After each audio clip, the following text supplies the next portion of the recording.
नमस्कार दोस्तों। हमेशा मेरा प्रयास यही होता है कि मैं आपको कुछ ऐसा बता सकूं जिससे आपके जीवन में चार चांद लग जाए। तो आइए आज मैं एक कहानी के माध्यम से आपको बताऊंगा कि लक्ष्य जितना ही बड़ा होगा मेहनत उतनी ही करनी पड़ेगी, परंतु मेहनत क्रमबद्ध होना चाहिए। यानी लक्ष्य जितना बड़ा होगा मेहनत उतनी ही करनी पड़ेगी, लेकिन वो मेहनत कैसा होना चाहिए, एक क्रमबद्ध तरीके से होना चाहिए, एक सिस्टमेटिक वे में होना चाहिए और ज़रूरत के हिसाब से होना चाहिए। अगर ये सारी चीज़ें सही सही तरीके से नहीं होंगी तो आपकी मेहनत बर्बाद हो जाएगी।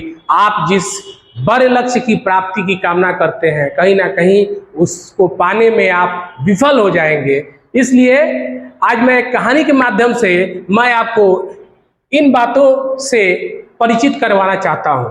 तो चलिए कहानी की शुरुआत करते हैं। कहानी की शुरुआत कुछ इस प्रकार से होती है कि दो घोड़ा होता है। एक घोड़े का नाम शेरू और एक उस छोटा सा घोड़ा होता है, उसका नाम बादल रहता है। और इस सिचुएशन जो है सो कुछ इस प्रकार का है कि घोड़ा जो शेरू है उसी का बेटा जो है बादल है। बादल छोटा वाला घोड़ा उसका बेटा है और दोनों एक महाराजा के अस्तबल में रहते थे और महाराजा अपने सेवक के द्वारा उन दोनों अश्वों का काफी देखभाल करवाते थे और काफी अच्छे से उनके खान पान का ख्याल रखते थे। खान पान का ख्याल रखने के पीछे भी कहीं ना कहीं महाराजा का स्वार्थ निहित था। महाराजा ये जानता था, ये समझता था कि शेरू के बदौलत ही घुड़दौड़ में हर वर्ष वो अपने आप को विजयी साबित करता था। इसमें महाराजा का कहीं से कोई योगदान नहीं था। वो जो भी योगदान था वो शेरू का था, क्योंकि शेरा वो ऐसा दौड़ता था मानो कि हवा से बातें करता हो, और जब कूदने की बात आती थी तो इतने बड़े बड़े ऊंचाइयों को वो आसानी से कूद जाता था और महाराजा अंततः विजयी हो जाया करते थे। तो ऐसे ही एक समय आई, शेरा और साथ में महाराजा उस प्रतियोगिता के लिए निकल पड़े जो घुड़दौड़ प्रतियोगिता थी, यानी घोड़े की दौड़ वाली प्रतियोगिता थी। और साथ ही साथ उस दिन ऐसा समय आया कि छोटा घोड़ा जो बादल था वो भी साथ में उस घुड़दौड़ प्रतियोगिता की तरफ निकल पड़ा और वहां पहुंचा। घुड़दौड़ प्रतियोगिता शुरू हुई। प्रतियोगिता शुरू होने के साथ ही सभी घोड़े तेजी से दौड़ना शुरू किए और चूंकि बादल अपने पिता की तरफ देख रहा था, शेरा की तरफ, तो उसकी लगातार निगाहें शेरा पर टिकी हुई थी। और जब वो अपने ही पिता शेरा को इस कदर दौड़ते हुए देखा और इतनी लंबी लंबी छलांग लगा करके ऊंचाइयों को कूदते देखा तो वो मन ही मन सोच रहा था कि मेरे पिताजी इस कदर दौड़ रहे हैं, इस कदर जंप कर रहे हैं, कूद रहे हैं, मैं क्यों नहीं कर पा रहा हूं।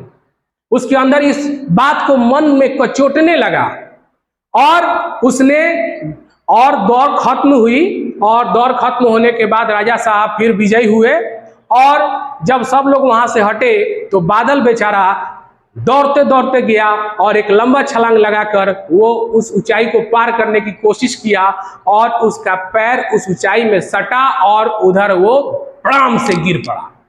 और गिर पड़ा तो उसके मुंह में चोटें आ गई और फिर वो वहां से नीरस हो उठा और पुनः अपने पिताजी के पास अस्तबल में पहुंच गया।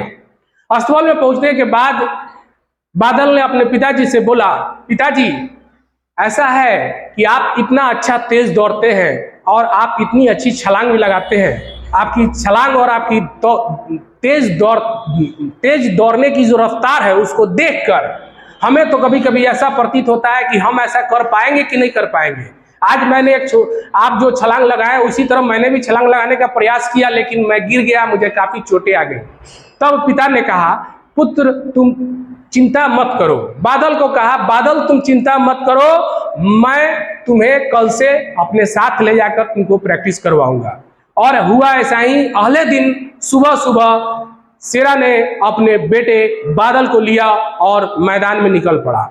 मैदान में निकलने के बाद शेरा ने एक लकड़ी का छोटा सा गत्ता उठाया और उस साइड में फेंकते हुए बोला कि जाओ बादल, इसको तुम कूदो। तब बादल ने हंसी में बोला, पिताजी आप ये क्या कर रहे हैं? ये कूदना कोई बड़ी बात है क्या? एक छोटे से गत्ते को तो मैं आसानी से कूद जाऊंगा। तब पिता शेरा काफी गुस्साए और बोले, मैं जितना कहता हूं उतना ही करो, इससे ज्यादा मत सोचो। उसके बाद अपने पिता के आज्ञा का पालन करते हुए बादल गया और उस लकड़ी के गत्ते को बड़ी आसानी से कूद गया। लकड़ी के गत्ते को जब आसानी से कूद गया तब उसके पिता शेरा ने कहा कि तुम इस लकड़ी के गत्ते को बार बार कूदो। और वो बार बार कूदना शुरू कर दिया और धीरे धीरे उसका प्रयास उस लकड़ी के गत्ते को कूदने के लिए होता रहा और शाम हुई और बादल अपने पिता शेरा के साथ पुनः अस्तबल में चला गया। और इसी तरीके से समय बीतता गया। पिताजी उसके जो शेरा है वो उसकी गत्ते की ऊंचाई को धीरे धीरे बढ़ाते गए और बढ़ाते बढ़ाते काफी ऊंचाई से कूदना बादल अब सीख चुका था। और इस प्रक्रिया में समय भी लगा और निरंतर एक छोटी सी शुरुआत से एक बड़ी शुरुआत उन्होंने की। और अब उसके बाद बादल पूरी तरीके से तैयार हो चुका था दौड़ने के लिए, छलांग लगाने के लिए। और तब शेरा ने कहा, चलो बेटे, आज मैं तुझे उसी घुड़दौड़ के ट्रैक पे ले चलता हूं जहां मैं दौड़कर विजयी हुआ करता हूं। आज तुम वहीं दौड़कर तुम अपने आप को साबित करो कि तुम मेरे ही औलाद हो। और इस तरीके से पिता पुत्र दोनों ट्रैक पे पहुंचे और वहां पर पिता के आज्ञा से बादल दौड़ना शुरू किया।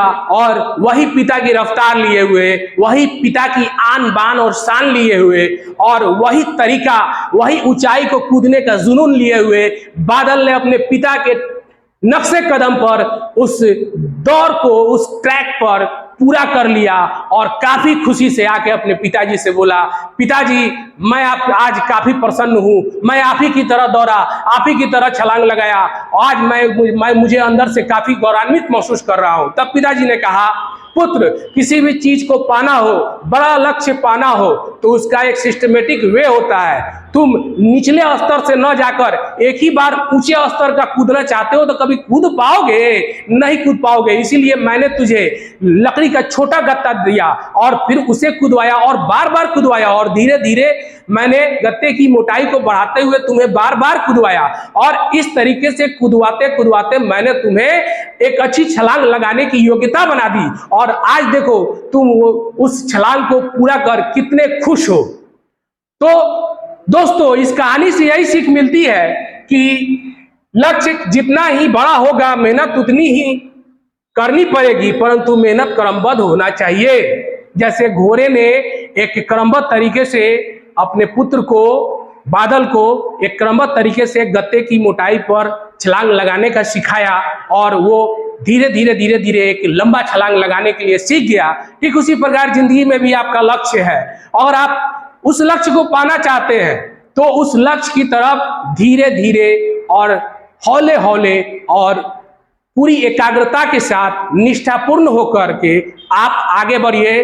आप किसी भी प्रकार के लक्ष्य को देखते हो, अगर आप क्रमबद्ध तरीके से मेहनत करके उस लक्ष्य की प्राप्ति के लिए आगे बढ़ेंगे तो आप जरूर सफल होंगे।